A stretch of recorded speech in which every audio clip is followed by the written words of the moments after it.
Well, good morning, Eamon and Isabel. Yes, as you say, this is an issue that affects hundreds of thousands of people all over the UK.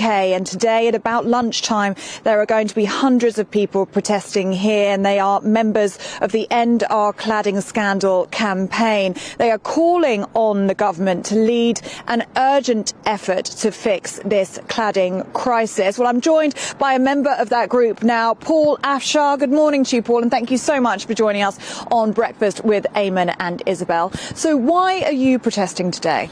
Well, this is personal for me, like many of the people who are at the protest today. My flat is a clad flat. It's unsellable. I've been stuck with it for 2 years.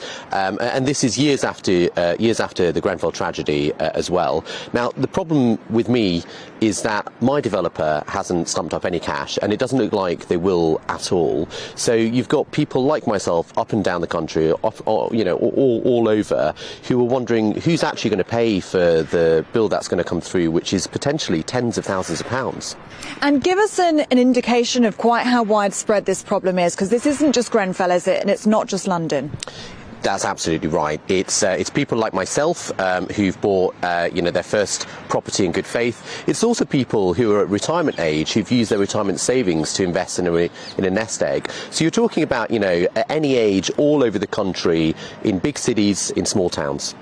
We've just been hearing from the government. They've revealed a wide-ranging agreement that will see the industry contribute £5 billion to address the building safety scandal.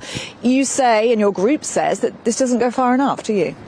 Doesn't nearly go far enough. It's a step in the right direction. Parliament itself has talked about a bill of 15 billion just to solve the cladding crisis. So this is a bit of the way there, but not all of the way there, I'm afraid. What more needs to be done? What will you be calling for specifically today at lunchtime? What I would like Michael Gove to do is back up his tough words with tough action. If he said that developers who aren't going to contribute will be blacklisted from government contracts and from building, then he absolutely needs to follow that up. I will have a lot less anxiety and a lot fewer sleepless nights if my developer is brought to the table by force, in this case by government. You touched upon it there. This is something that really affects you, isn't it? It affects your daily life. It is. My entire life has been put on pause. I can't really sort of get rid of the flat. I can't plan anything for the future. I've just recently got engaged, but really can't do very much about that, to be honest, because we are stuck in this horrendous Groundhog Day with dangerous cladding on the property. Well, Paul, if Michael Gove was here now, the Minister of Levelling Up, what would you say to him? Bring all the developers to the table by any means necessary. Otherwise, government needs to stump up the funding and get it back from the industry.